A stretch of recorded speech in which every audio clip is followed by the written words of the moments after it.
거고 하여튼 다음 이분은 뭐 특히 쉽지 않죠 뭐. 감옥을 못 가겠다는 거예요. 그러니까 우병우 씨요.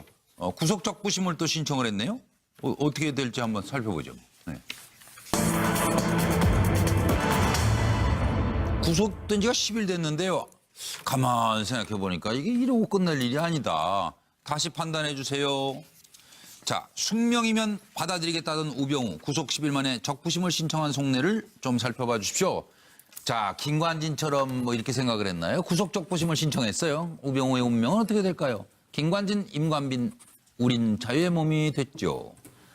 아, 그러니까 나도 김관진처럼 구속 다시 판단해 주세요. 그래서 국정원 동원한 불법 사찰 혐의 블랙리스트 작성 지시 혐의를 받고 있는데 다시 판단해달라고 그러니까 내일입니다. 그런데 담당 판사가 동양이라는 거예요. 동기고. 그래서 이 재판장이 이거 안 된다. 그래서 대배당 요구를 해서 지금 형사 51부에서 이제 다른 재판부로 넘어가게 돼 있는데 검찰은 5번을 불러서 3번이나 영장 청구 해가지고 어렵게 잡았는데 이거 어떻게 고민이 많을 것 같아요. 조윤선 또다시 구치소 가면 어떠지? 내일 영장 심사가 있습니다. 석방 149일 만에 다시 구치소로 갈지 말지 기로에 서 있습니다. 우병우 다시 풀려나는 거 아니야? 구속적 부심은 만능 열쇠인가 하는 소리들이 들리는 듯합니다. 들어보시죠. 참, 서정욱 변호사님, 이게 그 현저히 곤란한 사유가 있어. 현저히 곤란한 사유가 있어. 재판장이 이거 재배당을 요구할 수 있는 겁니까? 예, 그렇습니다. 아, 그래서 이번에 제가 그걸 적었는데 예. 아마 이게 우병우 수석이 신청한 이유는요. 고민 끝에 그때 10일이나 지났기 때문에 아마 이게 옛날에 그 김관진, 임관빈 그 효과 물론 석방된 거 혹시나 하고 기대하는 심리가 있고요. 그다음에 구속적부심은 형사 51부가 전담하는데 예. 원래 이게 그 부장판사가 우병우 대학 동기고 연수원 동기거든요. 예. 따라서 이게 그런 효과도 기대했을 수가 있는데 제가 보기에 사건은 그러면 이게 공정성이 의심이 가잖아요. 따라서 이게 그 형사 원래는 1부로 가야 되는데 1부도 휴가 중이라가 2부로 형사 2부로 재배당됐기 때문에 저는 이게 공정하게 심사할 걸로 보이고요. 예. 따라서 이게 근데 결론을 예측해 보면 혹시나 뭐 0.001%의 가능성 가지고 하겠지만 저는 이게 역시나로 기각될 가능성이 우리 이게 99.99%다. 왜냐하면 이게 범죄 혐의가 민간인 사찰이나 이런 거는 이게 실형 형량이 높은 행위예요. 그래서 이게 충분한 증거를 가지고 영장이 발부됐거든요. 그래도 개인적으로 실망이 크겠네요. 만약 기각되면. 뭐 본인도 이게 기각될 거 알고 하지 않을까? 왜 본인도 이게 법조인이기 때문에 이런 생각이 얼마나 듭니다. 집에 가고 싶겠어요, 사실은. 그렇잖아요. 네, 그건 뭐 일반인이. 누구나 이게 인지상정인데. 근데 집에 갔다가 지금 저 조윤선 장관 같은 경우 다시 들어가게 되면 어떡해요, 이거? 그렇죠. 네? 그 구속적부심 예, 그 간단히 가능성에 대해서 조윤선 장관. 아, 조윤선 장관요? 네. 저는 이게 조윤선 장관도 이게 구속영장 내일 청구하면. 이번에 혐의가 이게 그 화이트리스트 하고요. 그다음에 국정원의 특수활동비 있잖아요. 이걸 이게 월 500씩 5천 받은 거. 이건 이게 네, 뇌물수수거든요. 확실하니까, 지금. 그래서 이게 이런 혐의가 화이트리스트도 금액이 크기 때문에 예. 저는 이게 조윤선 장관도 발부 가능성 쪽에 우리에게 무게를 좀 두봅니다. 야, 저 현근택 부대변인. 네네. 기본적으로 구속 적부심이라는 건요 사정 변경이 있어야 됩니다. 구속했을 때하고 적부심 청구할 때 예를 들면 뭐 합의를 해서 고소를 취한다든지 그렇죠. 아니면 뭐 무죄 만약에 구속했을 때는 유죄의 증거가 있었는데 아주 결정적인 뭐 증거 무죄의 증거가 나왔다든지 이런 상황이 사정 뭔가 변경이 있어야 변화가 있어야 되는데 되는데. 지금은 특별히 드러나는 사정 변경이 없거든요. 예. 개인의 어떤 비리를 덮기 위해서 뭐 사정기관을 이용했다는 것 때문에 예. 저도 뭐 어쨌든 그 적부심은 기각될 걸로 보고요. 예. 조윤선 장관 같은 경우에도 그 전에는 뭐 워낙에 블랙리스트 이래서 사실은 개인적인 어떤 돈 문제는 아니었거든요. 예. 이번에는 돈 문제란 말입니다. 돈 문제인 경우는 사실은 뇌물 같은 경우는 1,000만 원만 돼도 구속되는 경우가 있습니다. 예. 지금 5천만 원에 되기 때문에 예. 개인적인 어떤 비리, 뇌물 이런 걸로 가기 때문에 구속될 가능성이 높다고 보고 있습니다. 차정 교수님. 예, 저는 뭐 당초 이 답을 쓰기를 시간 죽이기라고 생각했었는데요. 이 옆에 두 분이 다 변호사신데 물어보니까 이 지금 그 구속되고 난 뒤에 기소될 동안에 이 그 구속 기간이 있거든요. 그것이 20일인데 이 구속적부심 같은 거 하루가 벌 수 있지 않습니까? 근데 그거는 산정에 안 들어간다고 하니까 시간 죽이기는 아닌 것 같지만 그럼에도 불구하고 왜 했을까?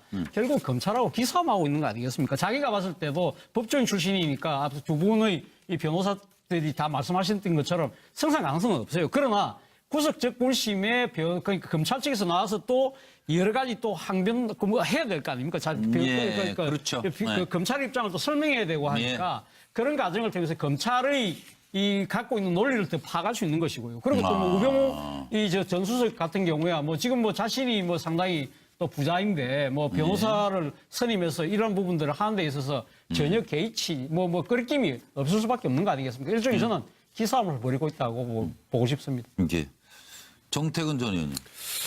그 숙명이라고 받아들이겠다라고 했다가 이제 열흘 만에 저렇게 나왔으면은 이제 무상급식 그냥 교도소에서 꽁밥을 먹고 또 이제 이 법조인으로서 이제 이 교도소의 현실이나 이 뭐 인권 침해 이런 거를 좋게 공부할 수 있는 시간인데 이거는 내한테 잘 안 맞는다라고 판단하시는 게 아닌가 싶고요. 근데 이미 사실은 영장 심사할 때 저분이 다 그 자기가 구속되는 게 부당하다는 것들을 얘기했을 거거든요. 그래서 별 의미가 없는데 그거 듣는 사람 은근히 속상하게 하시네. 당당하게 그냥 사시는 게 좋지 않겠는가 생각 들고 조윤선 전 장관 같은 경우는요. 이분이 구속됐다가 일부 무죄가 나와가지고 집행유예로 나온 거잖아요. 그러면 집에 갔었다니까요. 그러면 굳이 그걸 영장을 다시 청구할 필요 있나? 기소해서 재판 받아라. 그래서 유죄 떨어지면 그때 이제 집어넣으면 되는 거죠. 그래서 저는 조금 좀 이해가 좀 안 갑니다. 예. 정호성 부대변인으로 갑니다. 저야 뭐 그 우병우 수석 천수석하고 뭐 일면식도 없는데 예. 사실은 이제 이 그 검찰이 뭐 한번 타겟을 정해서 끝까지 추적하면은 뭐 방법이 없는 것 같습니다. 그래서 숙명으로 받아들인다는 얘기인지 모르겠으나 검찰이 저는 이제 이런 반론을 제기하는 게 상당히 조심스럽습니다. 왜냐하면 이미 저 사람 나쁜 사람으로 낙인이 찍혀 있기 때문에 그렇지만은 5번 소환해서 2번 기각당하고 3번째 구속된 사안 이게 무슨 뭐 엄청난 뇌물을 수수했다든가 뭐 이런 게 아니라 뭐 크게 보면은 그러니까 국정을 통치하는 과정에서 부조리한 것들이 나타난 건데 파렴치범까지는 아니라고 보고 그래서 어쨌든 뭐 2번 기각당하고 검찰을 이 지나치게 권력을 지금 남용하는 게 아닌가 이런 생각. 왜냐하면 김관진 장관도 뭐 구속적 부심됐지, 그다음에 정책실장도 그렇게 됐지. 그래서 이런 좀 검찰이 좀 지나친 감이 있다. 그래서 오히려 검찰의 권력 남용이다 이렇게 또 그런 반면 식으로 그러니까 이게 이제 또 세월이 지나서 이런 게 반복되지 말라는 법이 없습니다. 그래서 예. 이게 반면 교사로 삼았으면 좋겠다. 예. 제도 개선을 하고 이게 우병우 개인에 대한 공격보다는 그러면 재미는 있겠지만은 이걸 제2의 우병우가 나오지 않도록 하자. 않도록 뭐 그런 제도적인 말씀. 개선들을 해나가는 게 좋겠다. 알겠습니다. 이렇게 말씀드립니다. 정기남 수장으로 갑니다. 그 우병우 수석이 수많은 다른 사람들을 구속시켜봤을 거 아닙니까? 본인은 처음이잖아요. 아마 견디기 힘들 겁니다. 그럴 것 실제 같아요. 구속 생활이라는 게 네. 저는 그 본인이 그런 것들을 숙명처럼 받아들이겠다고 해놓고 결국 또 숙명조차 거부하고 싶은 뭐 그런 욕심인 건데요. 그래서 법꾸라지 숙명처럼 하는 거는 이제 여기 일반 밥 먹다가 한 얘기고 숙명처럼 얘기하고 들어가서 구치소밥을 딱 먹는 순간 아이고 이거 숙명이 아니네. 아니구나 이렇게 생각한 맞아, 거죠. 못했네. 예. 그래서 법꾸라지 국민 밉상 뭐 이런 얘기를 듣는 겁니다. 그리고 일말의 어떤 심정은 예. 법조계에 있는 광범위한 우병우 사단 예. 마지막 기대고 싶은 의지 그런 눈치 아니겠어요? 예. 그러나 앞에 여러 변호사들께서 얘기하셨지만 예. 민간인 사찰, 중대한 어떤 범죄 혐의들이 다 소명됐기 때문에 예. 저는 우병우 수석의 의도대로 예. 되지는 않을 것이다. 뭐 이런 판단입니다. 뭐 참 감투라는 게 얼마나 무서운가 하는 생각을 금할 수가 없고요. 그러고 이것도 왜 밝혀야 하는 건지. 예? 왜 자꾸 다스는 그냥 개인회사인데 뭐 주인이 누군 건 무슨 상관이신지 국민들께서 이렇게 밝히자고 하시는지 모르겠어요. 네, 예. 저도 뭐 어쨌든 그 적부심은 기각될 걸로 보고요. 예. 조윤선 장관 같은 경우에도 그 전에는 뭐 문학의 블랙리스트 이래서 사실은 개인적인 어떤 돈 문제는 아니었거든요. 예. 이번에는 돈 문제는 말입니다. 돈 문제인 경우는 사실은 뇌물 같은 경우는 1,000만 원만 돼도 구속되는 경우가 있습니다. 예. 지금 5천만 원에 되기 때문에 예. 개인적인 어떤 비리, 뇌물 이런 걸로 가기 때문에 구속될 가능성이 높다고 보고 있습니다. 차정 교수님. 예, 저는 뭐 당초 이 답을 쓰기를 시간 죽이기라고 생각했는데요. 이 옆에 두 분이 다 변호사신데 물어보니까 이 지금 그 구속되고 난 뒤에 기소될 동안에 이 그 구속 기간이 있거든요. 그것이 20일인데 이 구속적 불신 같은 거 하루가 벌 수 있지 않습니까? 근데 그거는 산정에 안 들어간다고 하니까 그 시간 죽이기는 아닌 것 같지만 그럼에도 불구하고 왜 했을까? 결국 검찰하고 기싸움하고 있는 거 아니겠습니까? 자기가 봤을 때도 법조인 출신이니까 앞서 두 분의 이 변호사들이 다 말씀하셨던 것처럼 성상 가능성은 없어요. 그러나 구속적 불심에 그러니까 검찰 측에서 나와서 또 여러 가지 또 항변 뭐 해야 될 거 아닙니까? 그렇죠. 검찰 입장을 또 설명해야 되고 하니까 그런 과정을 통해서 검찰의 이 갖고 있는 논리를 더 파갈 수 있는 것이고요. 그리고 또 뭐 우병우 전 수석 같은 경우에 뭐 지금 뭐 자신이 뭐 상당히 또 부자인데 뭐 변호사를 선임해서 이런 부분들을 하는 데 있어서 전혀 개의치 뭐 끓김이 없을 수밖에 없는 거 아니겠습니까? 일종의 저는 기싸움을 벌이고 있다고 보고 싶습니다. 이게 정태근 전 의원님. 그 숙명이라고 받아들이겠다라고 했다가 이제 열흘 만에 저렇게 나왔으면은 이제 무상급식 그냥 교도소에서 꽁밥을 먹고 또 이제 이 법조인으로서 이제 이 교도소의 현실이나 이 뭐 인권 침해 이런 걸 좋게 공부할 수 있는 시간인데 이거는 내한테 잘 안 맞는다라고 판단하시는 게 아닌가 싶고요. 근데 이미 사실은 영장 심사할 때 저분이 다 그 자기가 구속되는 게 부당하다는 것들을 얘기했을 거거든요. 그래서 별 의미가 없는데 그거 듣는 사람 은근히 속상하게 하시네. 당당하게 그냥 사시는 게 좋지 않겠는가 생각 들고 조윤선 전 장관 같은 경우는요. 이분이 구속됐다가 일부 무죄가 나와가지고 집행유예로 나온 거잖아요. 오늘 집에 갔었다니까요. 그러면 굳이 그걸 영장을 다시 청구할 필요 있나? 기소해서 재판 받아라. 그래서 유죄 떨어지면 그때 이제 집어넣으면 되는 거죠. 그래서 저는 조금 좀 이해가 좀 안 갑니다. 예. 정우성 부대변인으로 갑니다. 저야 뭐 그 우병우 수석 전수석하고 뭐 일면식도 없는데 예. 그리고 하여튼 다음 이분은 뭐 특히 쉽지 않죠. 뭐 감옥을 못 가겠다는 거예요. 그러니까 우병우 씨요. 구속적 부심을 또 신청을 했네요. 어떻게 될지 한번 살펴보죠. 네. 구속된 지가 10일 됐는데요. 가만 생각해 보니까 이게 이러고 끝날 일이 아니다. 다시 판단해 주세요. 자, 숙명이면 받아들이겠다던 우병우 구속 10일 만에 적부심을 신청한 속내를 좀 살펴봐 주십시오. 자, 김관진처럼 뭐 이렇게 생각을 했나요? 구속 적부심을 신청했어요. 우병우의 운명은 어떻게 될까요? 김관진, 임관빈, 우린 자유의 몸이 됐죠.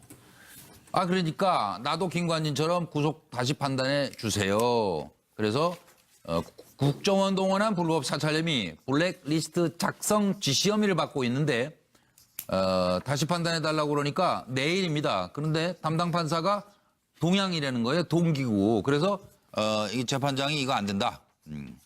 그래서 대배당 요구를 해서 지금 형사 51부에서 이제 다른 재판부로 넘어가게 돼 있는데 검찰은 5번을 불러서 3번이나 영장 청구 해가지고 어렵게 잡았는데 이거 어떻게 고민이 많을 것 같아요. 조윤선 또다시 구치소 가면 어떠지? 내일 영장 심사가 있습니다. 석방 149일 만에 다시 구치소로 갈지 말지 기로에 서 있습니다. 우병우 다시 풀려나는 거 아니야? 구속적 부심은 만능 열쇠인가 하는 소리들이 들리는 듯합니다. 들어보시죠. 참 서정욱 변호사님 이게 그 현저히 곤란한 사유가 있어. 재판장이 이 재배당을 요구할 수 있는 겁니까? 예, 그렇습니다. 그래서 이번에 제가 그걸 적었는데 예. 아마 이게 우병우 수석이 신청한 이유는요. 고민 끝에 그때 10일이나 지났기 때문에 아마 이게 옛날에 그 김관진, 임관빈 그 효과 물론 석방된 거 혹시나 기대하는 심리가 있고요.